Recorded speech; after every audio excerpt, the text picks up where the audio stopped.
Woohoo! Hello, and welcome to day two of Pleasure Driven Prosperity. And as mentioned previously, this is going to be all about failing with pleasure. Now, this sounds a little bit silly, right? Like, oh, hang on a second. This is meant to be about pleasure driven prosperity. Like, we're meant to be like creating the prosperity with pleasure. And now all of a sudden, we're talking about failing with pleasure. And it just so happens that, well, first of all, let me preface this with when I say failing, it's in inverted commas, right? It's those things that the goals that we don't achieve at the time we thought we would. It is the offers that we put out into the world that nobody says yes to, or smaller numbers than what you had desired had said yes to. It is the times when you've tried to perhaps create prosperity or more abundance or connection in your relationship, and it just feels like it's not working, right?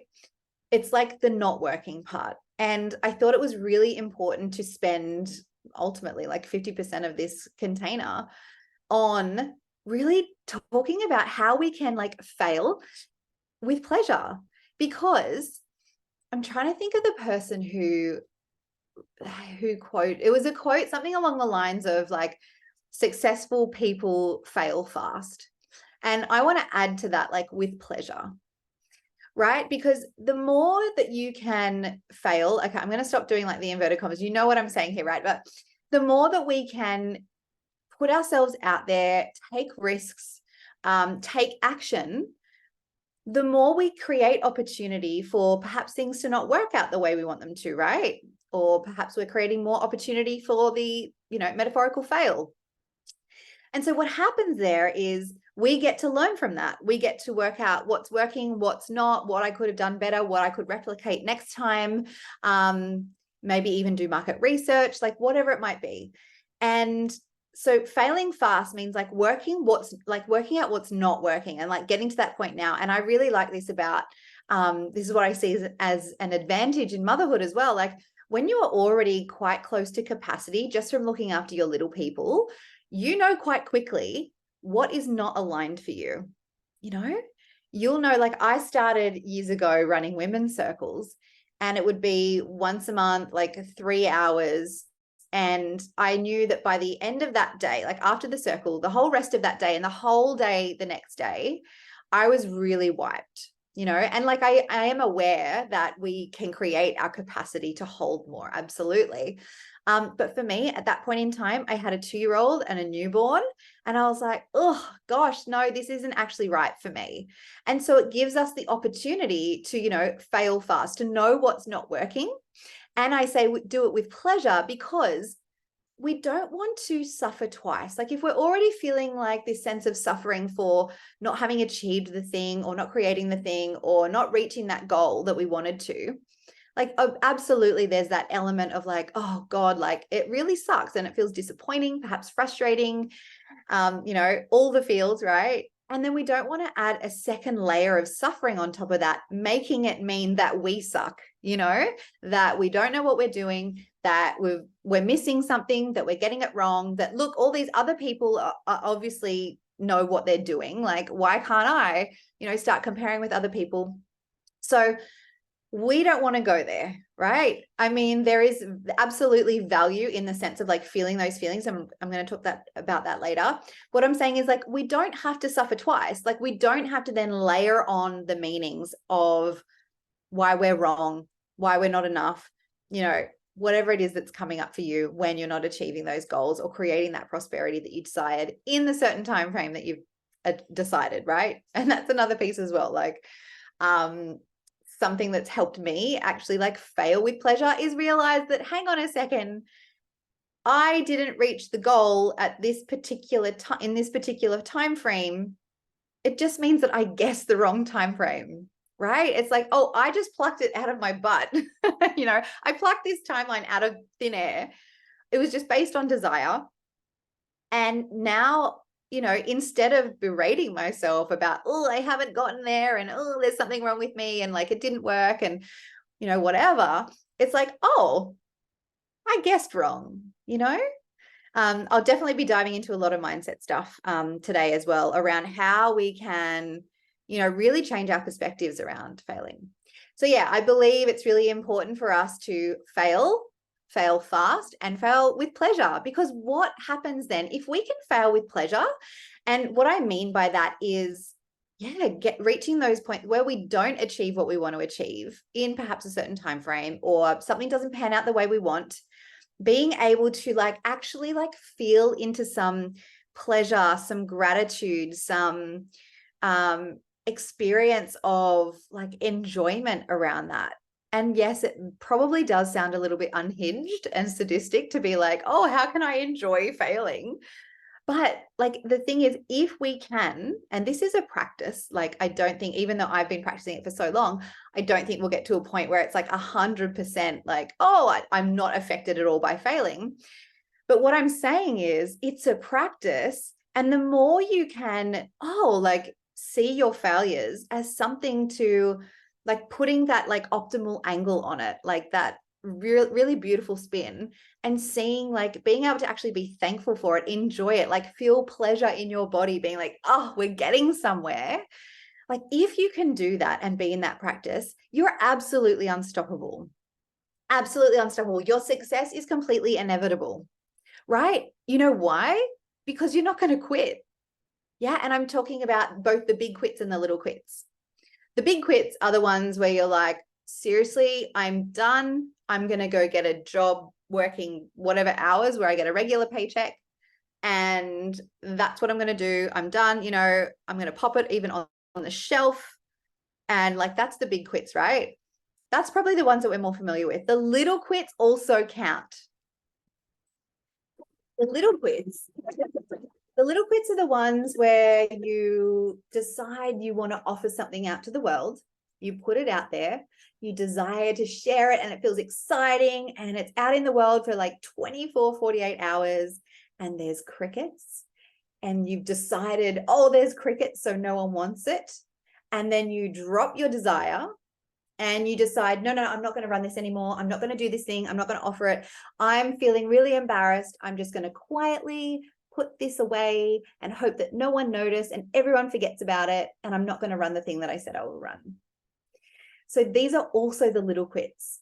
The little quits are also knowing what action you can take and deciding not to take it. The little quits are also leaving yourself this little back door of oh, well, if no one shows up, this is what I'm going to do. Planning in advance for when you're going to bail.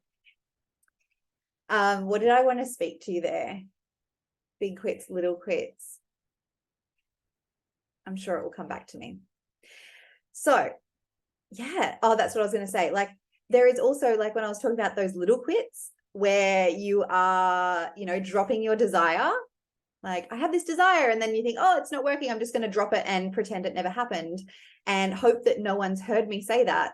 Well, the thing is, you've heard yourself say that. Yeah. And so that also counts.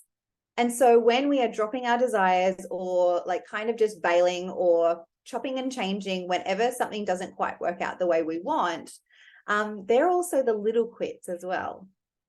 So the thing is, if we can experience those fails as nothing to run away from, nothing to be embarrassed about, nothing to quietly put away in a little box and hope that no one noticed, then we actually get to be in line with what it is that we desire and stick by our word and have this, what would you call it? It's a sense of sovereignty, well, I'm devoted to this thing I want to share or offer or create or experience, and I'm actually going to see it out. Yeah. And if, within the first 24, 48 hours, there's crickets, then that's okay. Having this sense of it's okay. And even pleasure filled, I tune into the pleasure in my body, because sometimes nervousness and embarrassment, there's a little tinge of that's a bit of oh, an excitement, or it might even feel excitement for living on the edge, or daring to see how wrong I can be about this, deciding that, oh, no one might want it right now, but I'm going to do what I want, and I'm going to share this with the world, and I'm just going to radically honor my desires. There's pleasure in that. So if we can experience pleasure in the fails, there's a whole lot less quitting.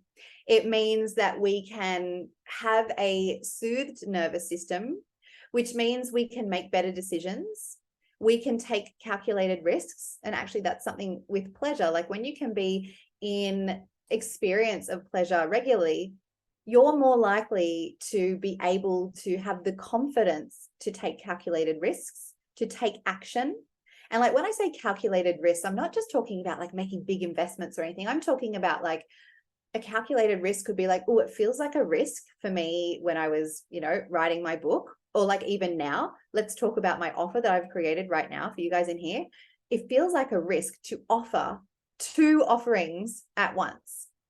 Pretty much most people who I've worked with before, or people in the industry and the coaching industry, will be like, no, you only have to share 1 offer at once. People will get confused, blah, blah, blah. And I'm like, no, I think my people are fucking intelligent.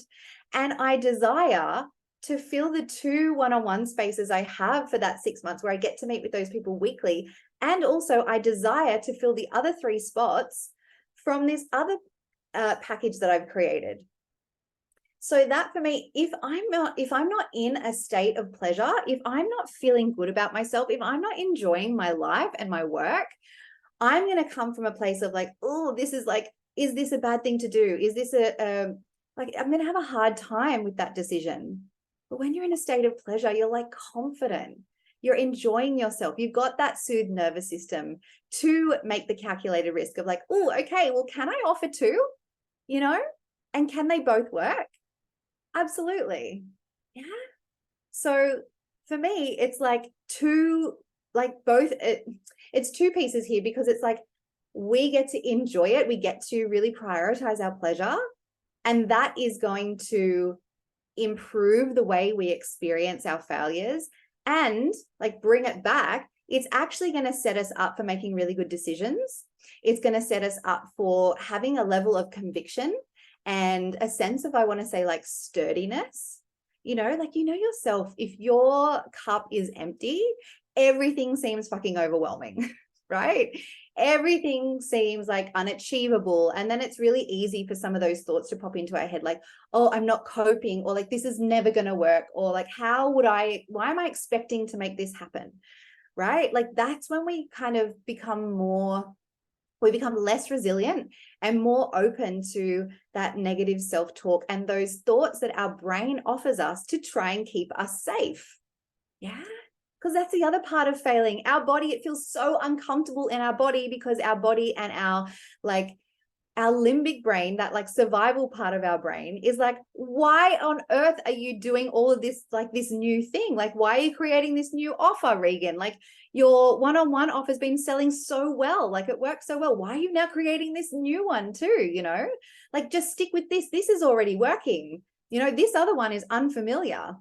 So it naturally brings about this sense of uneasiness. It brings about a sense of discomfort. And it's just a protective mechanism. Yeah. So when we can move with a sense of pleasure, when we can front load our pleasure, not like, oh, I'm depleted, so therefore I need to offer myself pleasure, or like, oh, my business feels a bit clunky right now. How can I make it more pleasurable? Like when we front load the pleasure of like, I'm just offering myself pleasure for pleasure's sake. And I am going to celebrate stuff even before it happens, because I know I'm on the way, or even celebrate the little things that other people perhaps would think like that is not worth celebrating. Like when we can front load that kind of stuff, that puts us in such a beautiful state to create prosperity with pleasure in the actual doing of the thing, and also experiencing the failures in a pleasure-led way, right? Okay, I'm going to read some of the comments. Oh, I've lost my pen. Bear with me. I don't even need my pen, so that doesn't matter. Okay, so I spoke earlier before I started recording about if there's anything that Alison or Brianna feel as though it is like stopping them or feels like a challenge at the moment. Brianna, you said inconsistency feels like failure lately. Some weeks you're super busy, other weeks are really quiet.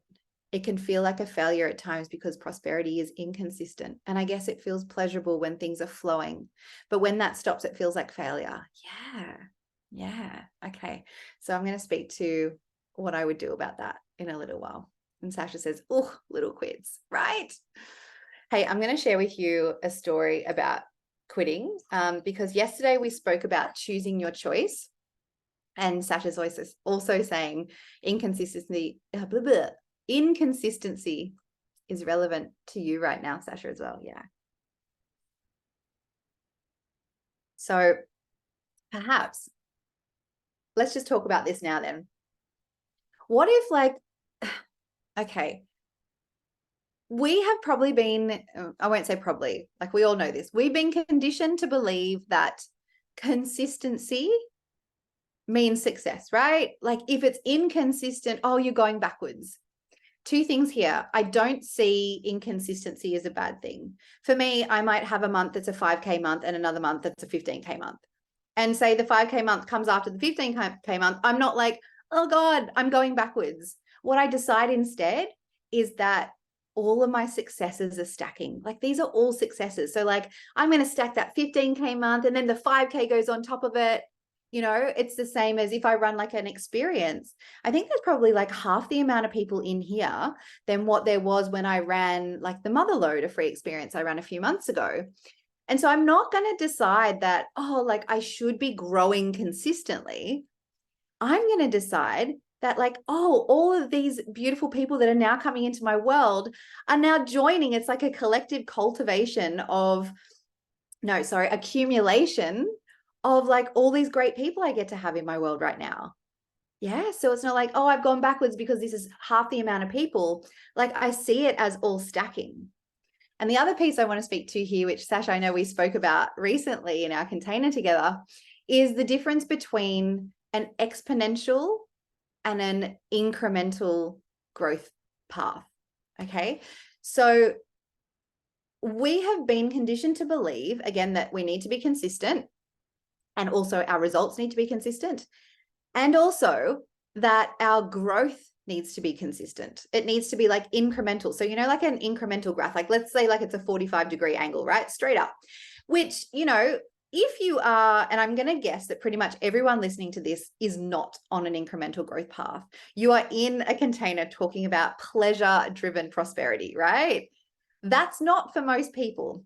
And it's not to say that there's better or worse with incremental versus exponential, but incremental would be the kind of thing of like this path of where you finish school and then you get a uni degree and then you complete that and then you get a job. And then in a little while's time, you get a pay rise. And then in a little more times, you get another promotion. It's like this incremental graph, right? This incremental growth path. Whereas exponential, and this isn't just about like a life path. This is like, I'll explain some more examples as well. But exponential is that graph where it kind of like cruises along at the bottom for quite some time. Then it starts to kick up and then it climbs up quite quickly, right? That's your exponential graph, your exponential growth path. And so something that I decided was that with consistency, I got to include all of these little pieces that were stacking together. I wasn't experiencing this consistent growth. I was like, for quite some time, chugging along, almost scraping the bottom, you know, before anything was kicking up. And what created pleasure for me in that, you know, on one hand, I could be like, oh, I'm not getting anywhere. I'm not growing. Like sometimes things work, sometimes things don't. Things are inconsistent. Like that's just like, I've got it wrong. I need to figure this out. La, la, la, you know, I could be looking at it from that point of view. Or I chose instead to be like, I'm on an exponential growth path and I'm just like chugging away and I'm stacking my successes. And yeah, sure, sometimes it might look like it's inconsistent, but I actually don't know what's happening like in the background. And what I mean by that is like, I ask myself questions often like, what's happening? What wonderful things are happening in the background that I've got no idea are happening, you know? And I've been given some beautiful actual like real life experience of this where someone has overheard someone talking about one of my programs at a women's circle and talking about like how great it was and all the rest of it. Like if my friend wasn't in that circle, I would have no idea that that was happening. you know. Other people who have signed on to work with me recently, it's from a referral from somebody else, and like we don't know that that's happening. So what's to say that, you know, these are inconsistent results? Like there's results happening in the background that I have no idea about. And so for me, it was like, okay, well, let's chug along on this beautiful exponential path. And part of failing with pleasure is having such reverence for your own path and your own timeline. And so I was like, yeah, when I could like let go of that stuff of like, oh, I'm doing it wrong, like something's missing, there's something wrong with me. What's everyone else doing? And I can kind of laugh about this now because I've been there so much. And it's not to say that, again, like none of those things ever pop up. And I wonder if that relates for you guys as well. But yeah, like when I started to let go of a lot of that and allow myself to just like be on this path and keep doing the things and reminding myself it was working, and allowing myself like, yeah, to review things that perhaps didn't work and move from a place of pleasure, that's when that little kick up started to happen. And as I said, these last, 6 months in particular have like definitely gone up on that curve for me, in terms of sales, in terms of connections, in terms of relationships with my kids and my husband, like all of the things. I'm like, holy shit. And an example of this that's not in the sense of like say a business or a like career type path is like if you're to learn an instrument, that is an exponential growth path. Like imagine, gosh, I remember trying to learn the piano when I was little. And so, you start with like going C, C. I'm laughing now because I remember the time I got home from my piano lesson and I showed my family my new song, and it was literally just pressing C over and over. My older sister was like, oh God, you're a fucking idiot. So, right, like imagine playing the piano, you're learning the notes, right? You're learning the notes, and gosh, it takes quite some time before you can actually understand how to read the music and also combine it with the actual playing of the piano. Before then you can actually slowly start to build on like writing, playing songs. And then eventually you'll get so good at it, you can play your own songs, you can like play them by memory. That's like that exponential growth path as well. The hours and hours and hours that it takes to actually learn, say, an instrument. And then once you kind of really got the hang of it, that's when everything like really improves dramatically. Yeah.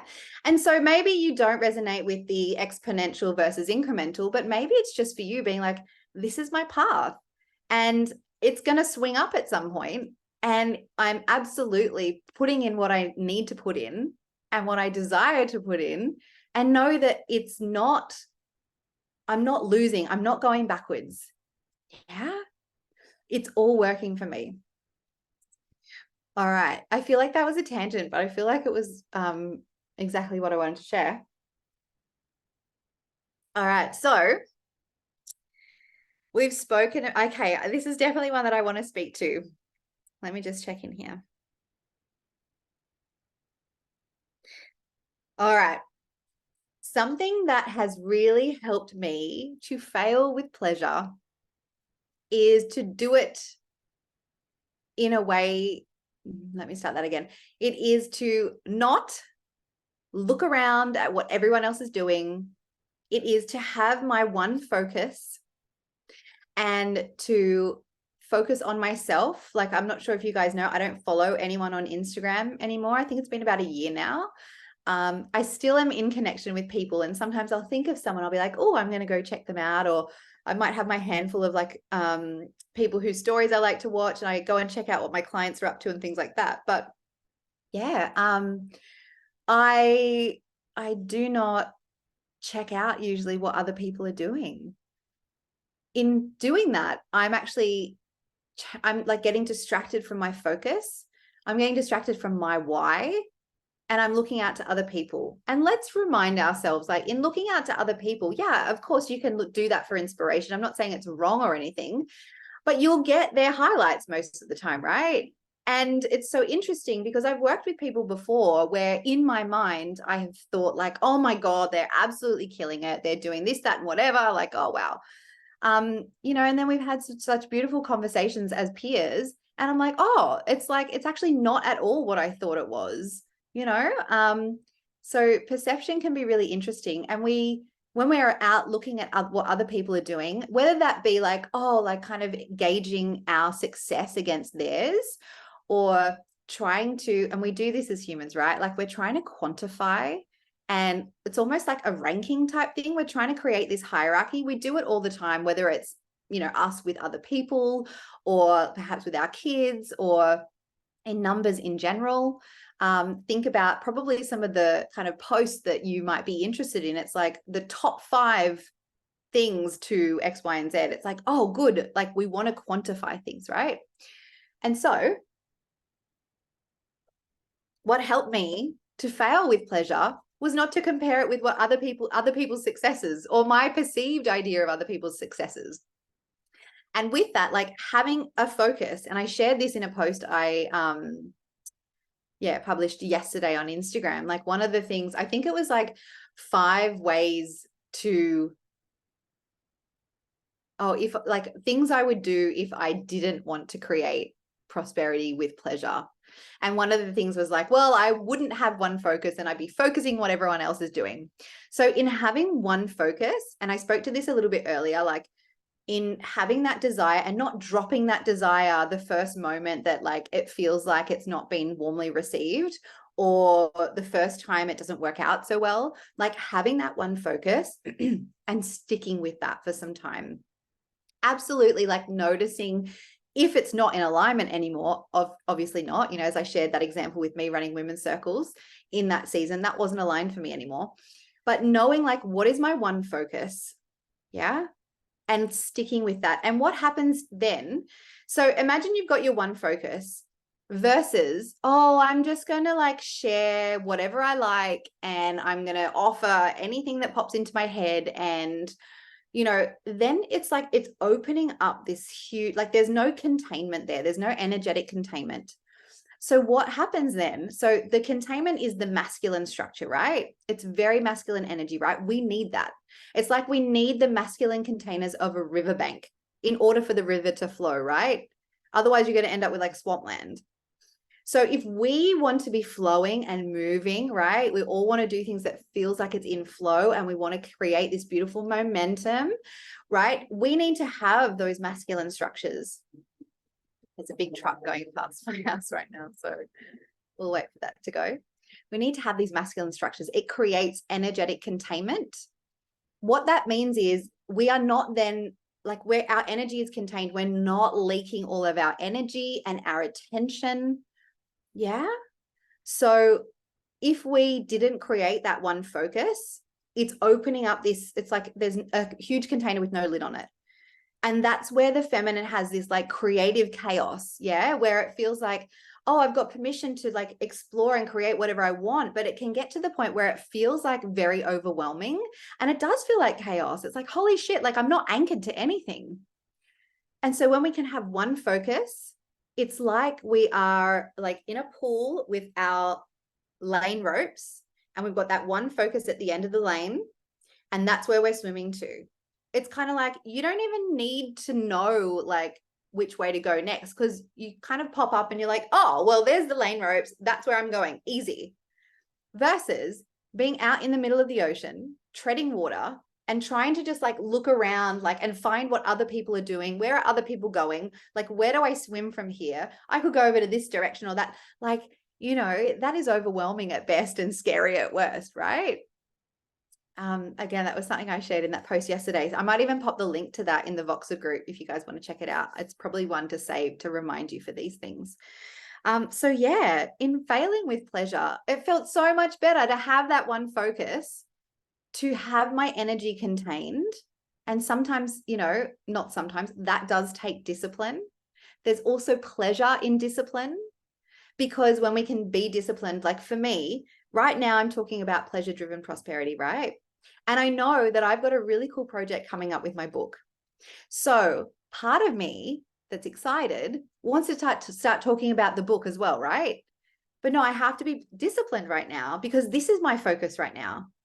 And if I want to start talking about my book, that's going to then open that container up, right? And it's going to create more of this space to like kind of swirl around and be like, well, do I talk about this? Do I talk about that?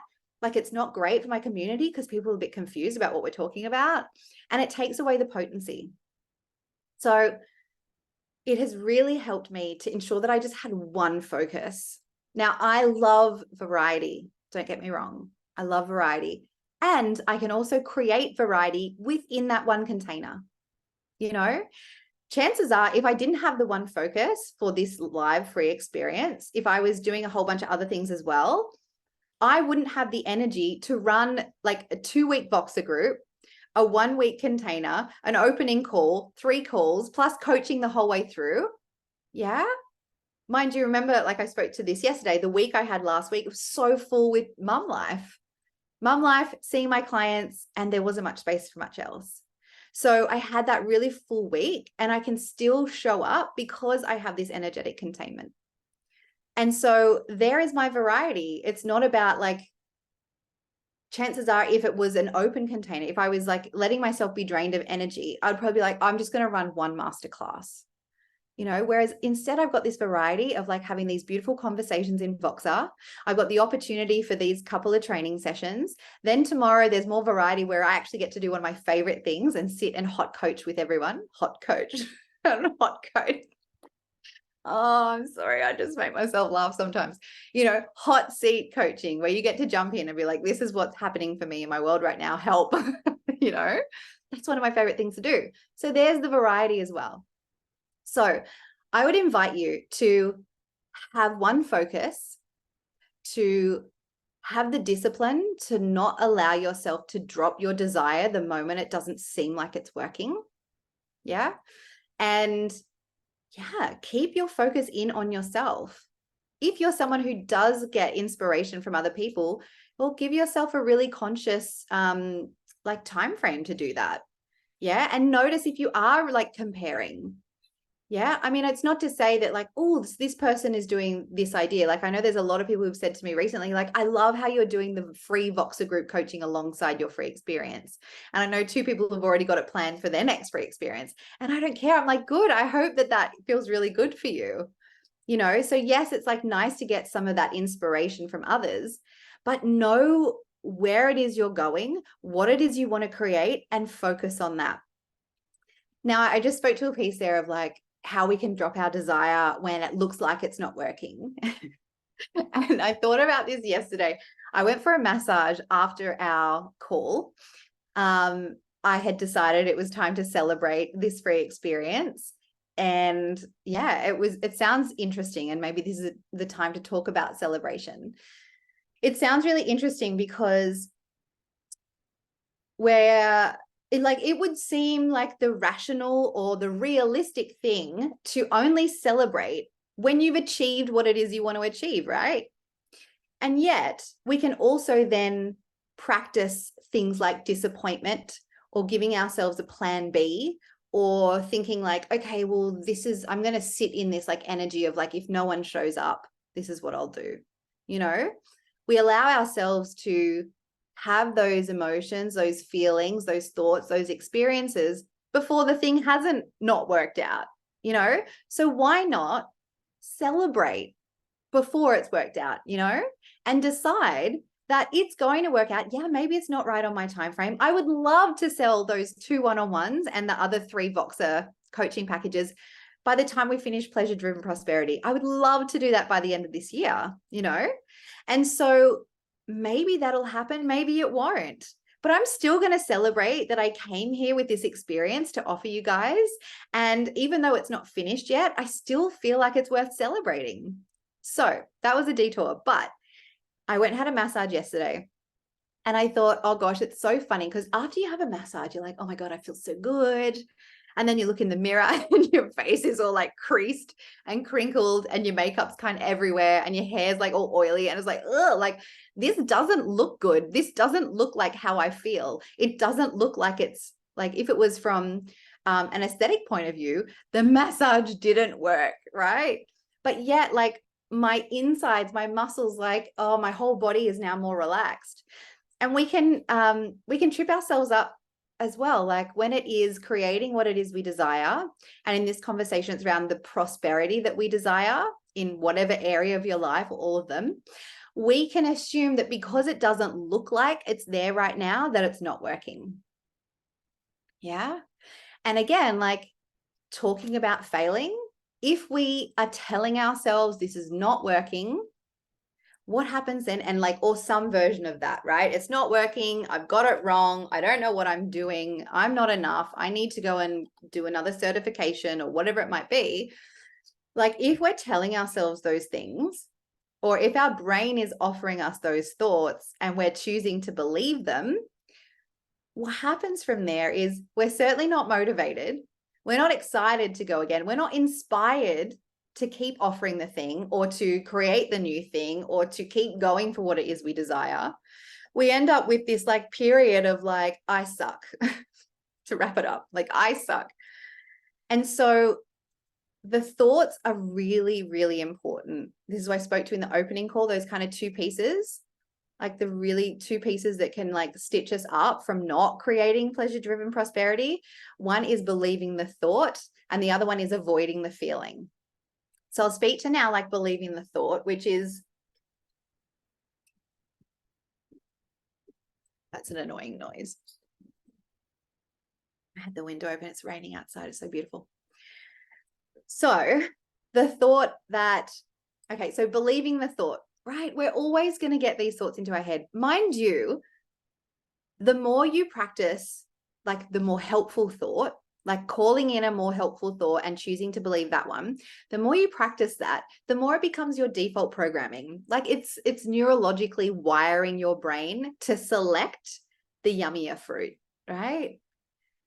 A real life example of this for me is yesterday. Was it yesterday or the opening call? I think it was yesterday. Yesterday, I opened up my Zoom ready to go at 10 o'clock. And there wasn't people instantly in the meeting room, right? And all of a sudden I was like, oh, what if no one shows up? And I was like, isn't that interesting? There's been so many times before where I would have had that thought before the thing even happened. Like how many times have you perhaps run a women's circle or you've offered a women's circle or like coaching with other people, or maybe you're desiring like more quality connection time with your partner. You're trying to make some date nights. Like how often have you then practiced the disappointment in advance and been like, oh my God, what if no one shows up? Oh, what if it's a really uncomfortable date night? What if like blah, blah, blah. And it just goes to show that the practice works, you know, for my mind to over the last, I think I've been launching this for 3 weeks.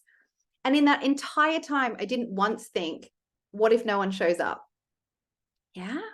So allowing myself to have the practice of selecting those yummy thoughts, because what happens then is it creates those feelings that are more helpful, you know, and we can reverse engineer this. And this is what I do so much, pretty much daily with my clients. It's like, how do you want to feel? And what thoughts would create that feeling?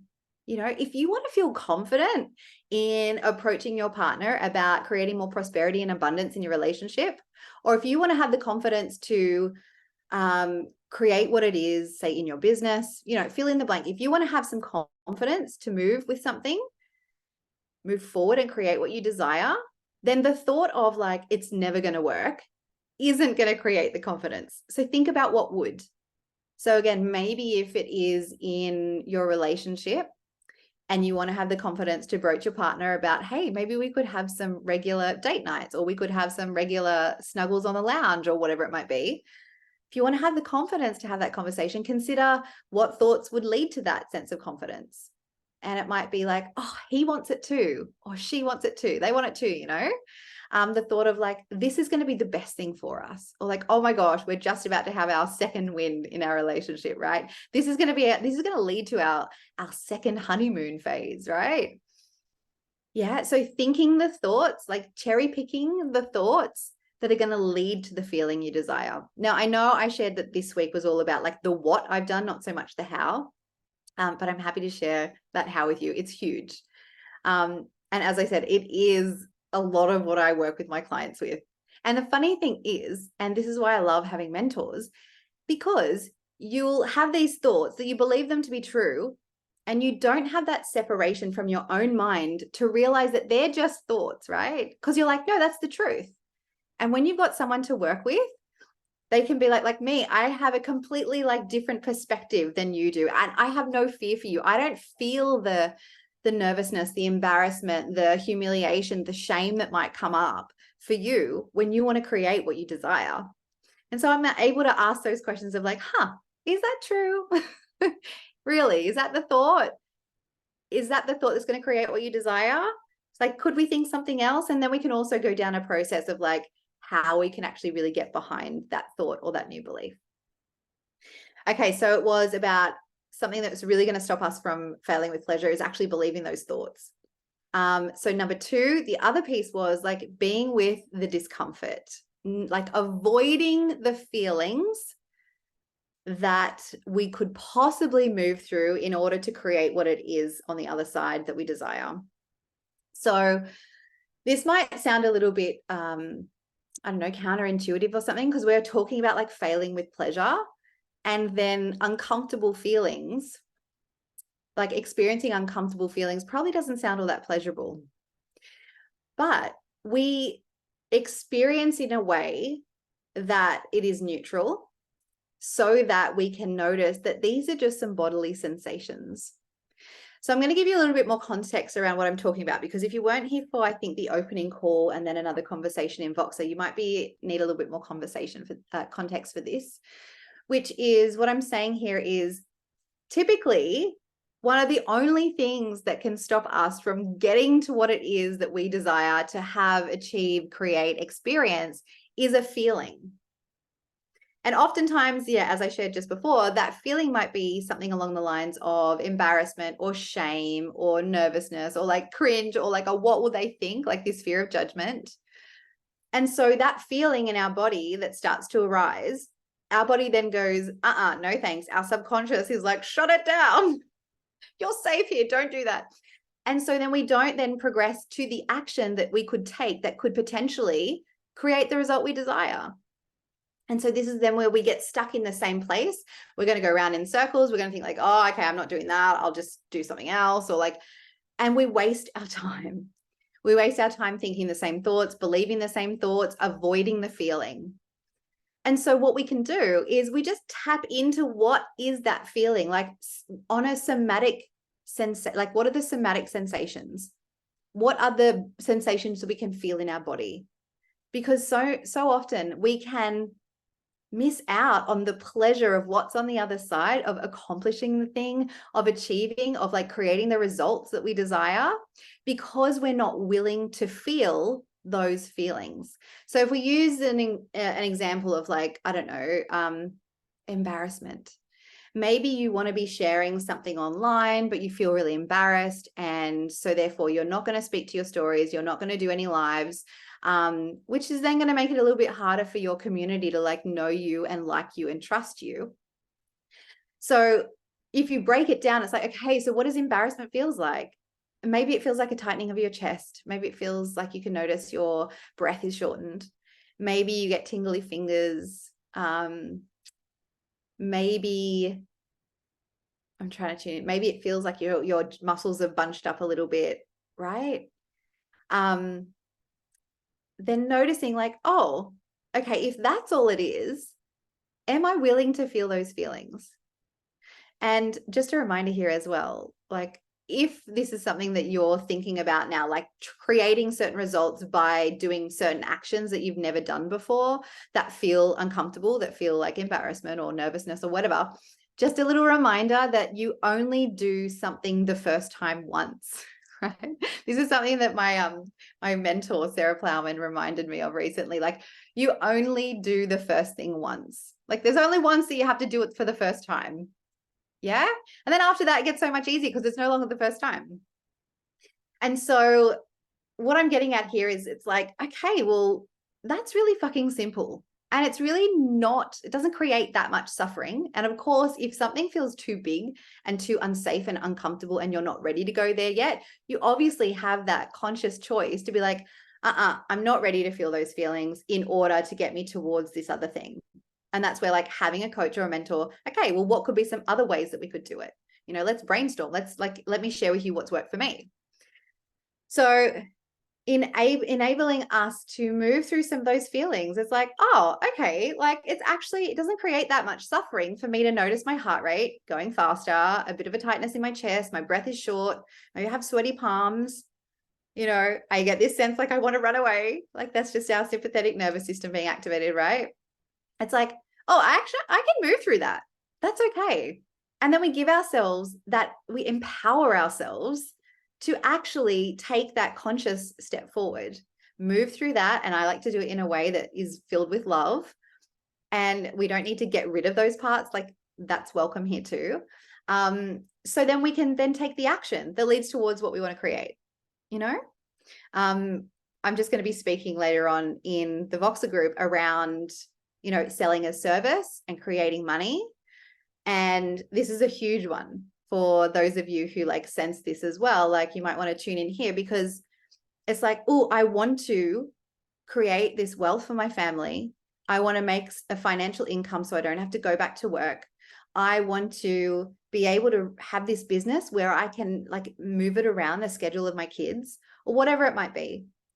But in order to kind of get there, I actually have to sell my programs, or I have to sell my course, or I have to sell my coaching, or I have to sell my circles, or whatever it might be. And in order to do that, I need to tell people about it. But maybe the telling people about it is like, oh, that's filled with like these feelings, these somatic sensations. And so, of course, it's going to be really hard to do the selling if we're not tuning in with what's happening in our body, if we're not making it okay, if we're not bringing love to those parts of us. We might do it like once or twice and feel like, oh, absolutely terrified. And it's not going to create anything sustainable for us. Yeah, we're going to kind of force ourselves to do the thing. We won't be able to do it sustainably. Yeah, if we're like avoiding those feelings and just kind of like ignoring them and just like doing the thing. Yeah. What did I want to speak to there? There was something coming up. Yeah, I think I sort of spoke to it yesterday about having an incongruence, like considering what it is that you desire and the actual action you're prepared to take. But I think I spoke to that pretty well yesterday. So yeah, part of the pleasure piece is like, oh, this isn't so bad. Actually, I can move through that because what's on the other side? And if you have a look at the pleasure reward system, like motivation, pleasure, rewards system, it's through the mesolimbic system. If you're interested and you're a bit of a nerd like me, it's all about like you can create motivation. You can create like the motivation from the dopamine hits that your body creates just from anticipation of pleasure. So if you are avoiding the feeling and now you're like, okay, I'm going to do what Regan says. I'm going to start to like feel the feelings. And again, I would invite you to do this with someone like me or someone else who can support you through this. But it's totally possible to do it on your own as well. I don't doubt that. Yeah, like I'm prepared to do this. Like if you're considering what's on the other side of that and sensing the pleasure of that, like, oh yes, like having my women's circle filled up, or like having those incredible clients that I want to speak to, or creating that money so we can go on that family holiday, whatever it might be, like that then can like create that dopamine hit to create the motivation to do that as well. This is why pleasure is so powerful. It is so powerful. I'm going to read some of the comments. Brianna, you said, thank you. That resonates so much. Sasha, I'm so excited to do this with you next year, Regan. I know, right? Yay. And remember, everyone, if you also want to be a client of mine, 2 one-on-ones, 2 weekly one-on-ones and 6 months of coaching, or 3 Voxer coaching for 6 months with monthly one-on-one coaching, just send me a message and we can talk about it. Okay, so we've spoken about what can stop us from failing with pleasure, which is like believing those thoughts and avoiding the feeling. I'm looking at where we are for time. We've got a few more minutes. So I'm going to check out a couple of the things that I want to speak to here that maybe I've missed. Jump in, for those of you here live, jump in the comment box, in the chat box, and let me know if there's anything here that you want me to speak to, or anything that you're like, oh, I feel like there's a little piece here we can pull on that thread. Let me know. I'll grab a drink and yeah, let me know if you want to add something in.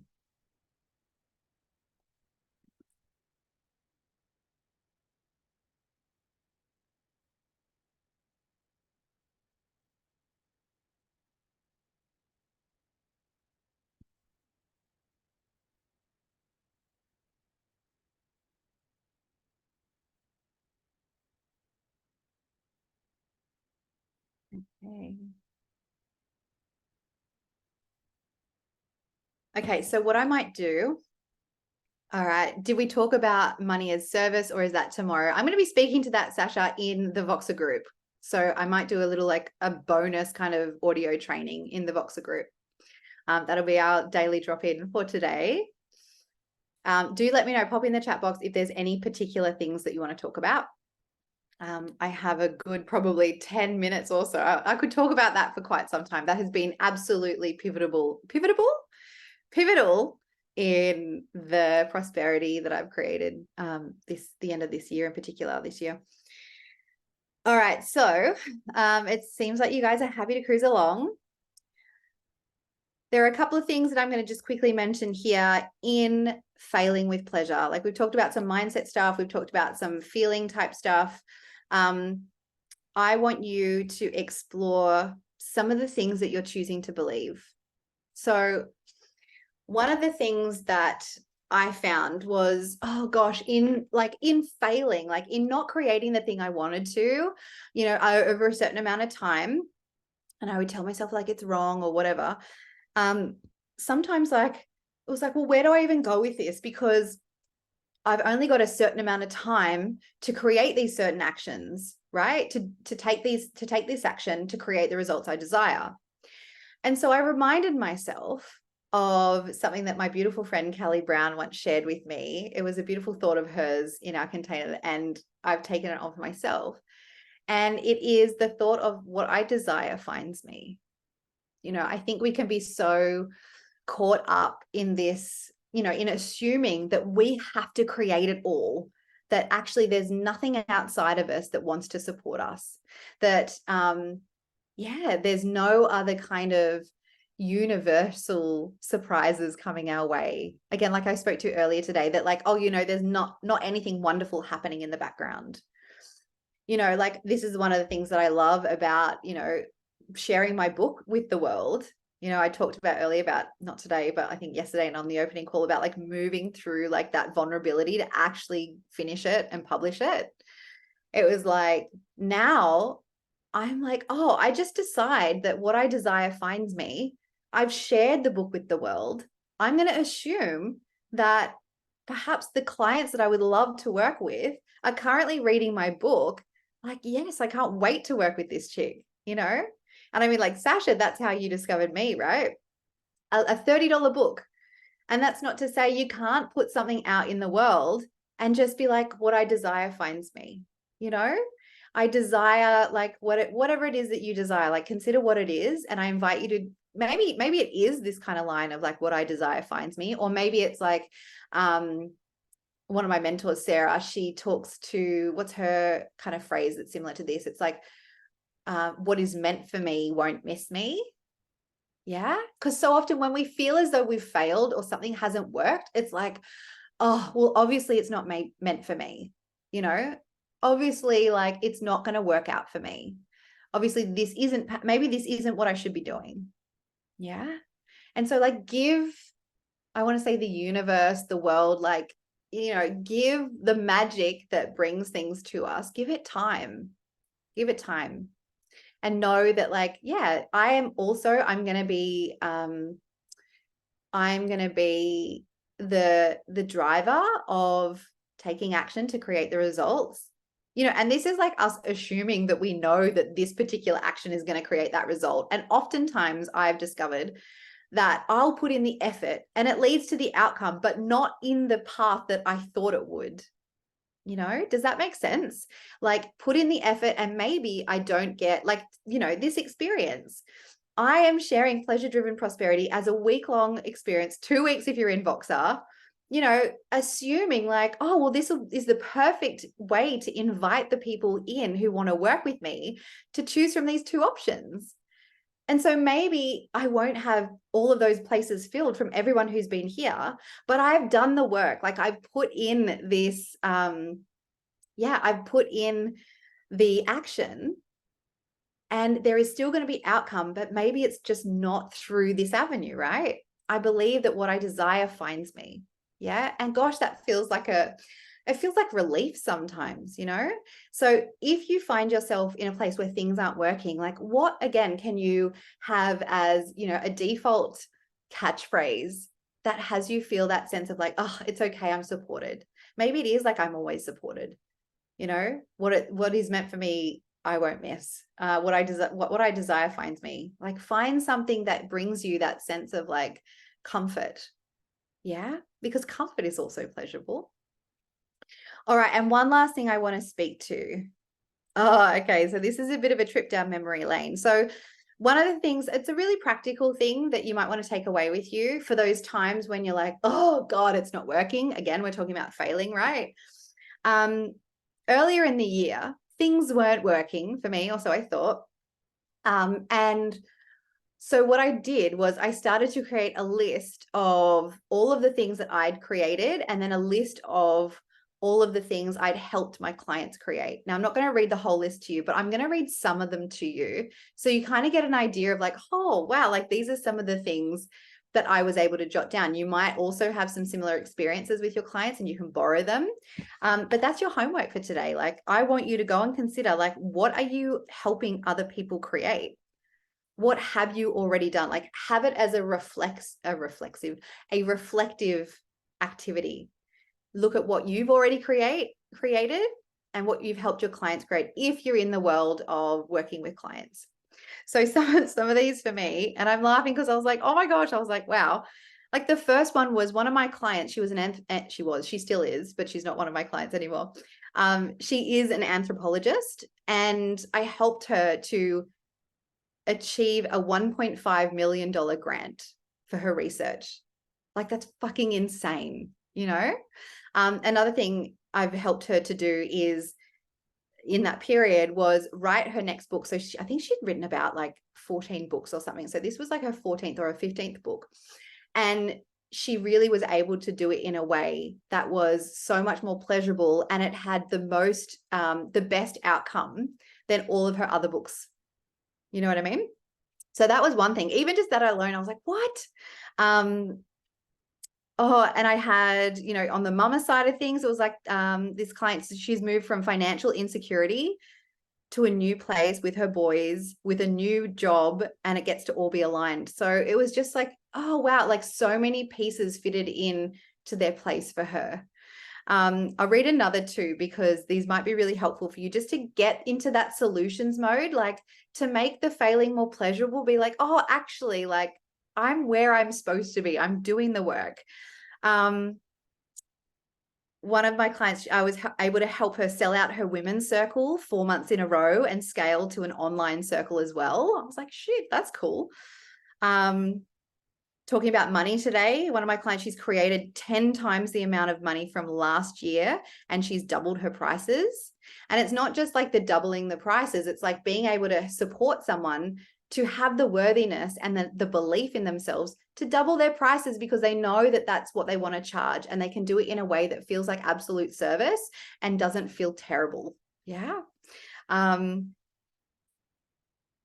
And I'll share this other one too. This is more like around desire and intimacy, which is that she's able to cultivate desire and intimacy in her relationship again, just months after her second babe was born. So, you know, the time, like if you've got little ones where you're like, oh, I want my partner again, but I want my pillow more, you know? And that's absolutely a beautiful season. I'm not saying there's anything wrong with that, but this is what she wanted to want more, right? She wanted to want her partner again. And so we were able to cultivate that desire from a really natural, like no pressure kind of an experience, so that could really create that intimacy with them as a couple again. So yeah, there's just a few things that really helped me at one point in time when I thought I was failing, be like, actually, I'm not failing so much. This is great. All right, so I am going to wrap it up there. Let me know in the chat box, number one, if you have any questions, like if you want to clarify anything from this section, this session. Chances are if you want something clarified, somebody else does too. So you're welcome to drop that there. And let me know if something like what has resonated for you today. Okay, jot down for me what's resonated for you today. If you weren't here yesterday, I spoke to those 2 offers that I'm sharing, that I'm doing it like it's my calculated risk, right? And I'm doing it with pleasure because it feels like kind of fun and a little bit cheeky. Cheeky because so many people tell us like you only can offer one thing at a time. And I disagree. So it's called my Let's Fucking Go mentoring. And there's one of the packages, option 1, which is my standard package, which is $5K for 6 months. We meet weekly. We have a one-on-one, usually on the phone or via Zoom. And then you have 6 months of ongoing coaching with me in Voxer. So if you're in the Voxer group now for Pleasure Driven Prosperity, you'll understand how that works, right? I am completely available to you 5 days a week, in the sense of I commit to jumping in at least once a day, 5 days, Monday, Tuesday, Wednesday, Thursday, Friday currently. Yeah. And I will like, you can jump in and be like, oh, I've got this thing going on. And I'll be like, have you thought of this? Or like, you know, we go backwards and forwards. So I commit to jumping in at least once a day if there's anything there for me. It's one of my favorite things to do. And then you get the weekly one-on-one sessions. And option 2, which is equally as yummy, that one is also 6 months. It's 3,300 and it is predominantly Voxer. So you've got the 6 months of Voxer, exactly what I shared just before. And instead of weekly one-on-ones, it's monthly one-on-ones. So this is what I've just created for my most recent client. And it was interesting because I had someone super observant in my community on Instagram recently, because I said recently I've got 2 spots left. Then I celebrated a new client coming into my world. And then I've shared again, I've got 2 spots left. They're like, hang on a second, are you adding on? And I was like, thank you for being so observant. That's lovely. This new client is part of this new offer. And that's why I've created 3 more places for it. And this new client, it is absolutely perfect for her. So I figured it would be perfect for some other people as well. She also has a job. She's also like a mum, and she's ready to move and create huge results. She's just not ready to meet for those weekly one-on-ones. Yeah, she won't have the capacity yet to meet weekly and also action those things each week. Sash, I'm constantly offering 6 things at once. Yeah, sending an email now with 4. Yes. And if that's what feels good for you, like that's what you do. And I'm noticing, like with you have your focus. You know, I'm on your Instagram. I love your stories, Sash. You're always on your story. You're often on your stories. There's always something to see on there. And yeah, you do have that variety, but you're not, like, I'm referring back to when I talk about just having that focus earlier on. It's not like moving from one like topic to another topic or like changing things up. Does that make sense? Yeah. All right, my loves. Oh, and I forgot to share as well, with those 2 offerings, I'm offering anyone who jumps in before December 1 or by December 1, you get the rest of December up until the 22nd when I go on holidays in Voxer with me for free. So we can actually start in the middle of January. So if you're like, oh, I so want to do this, but it's going to be hectic in my life right now, we can start in the middle of January. We can also start earlier too, and I'll make sure you still get that bonus. But yeah, ultimately for those 3 weeks in December, it's all about planning. It's all about planning for next year. So we're going to look at what it is you desire, what it is you want to achieve, how you want to do it. I'm assuming it is with pleasure. And we're going to look at some really simple strategies that we can put in place to begin with, so you're good to go come the middle of January when we start together. So all you need to do is send me a message. If you would like to have a one-on-one consult with me, you're absolutely welcome to. Now, that might be for you if you're like, oh, I can't decide which one, or oh, I feel like I've got some resistance that I want to overcome. I feel like I just want to hang out with you for an hour and get an idea of what we could do together, working together. Like, absolutely. Let me know if you want the consult link. I've got some space for this week and next week. Let me know also if you just want to if you just want some questions answered in my DMs in Instagram, that's fine too. All right, my love. So tomorrow is time for hot coaching. That's me trying to be hot. It's time for hot seat coaching tomorrow. Okay. So if you know that you actually can't be here tomorrow, but you're like, oh, I would really like to unpack this thing I'm experiencing right now, then let me know. Send me a DM. Send me an audio DM. That might be easiest. And just explain where you're at right now and what you want some help with. And I will bring it to the call. You're welcome, my love. Thank you. It's been such a pleasure. as always, I think that's it from here. All right. I'll see you guys in the Voxer group. Today, we're going to be exploring money and selling a service. Brianna, thank you. You're welcome. It's my pleasure.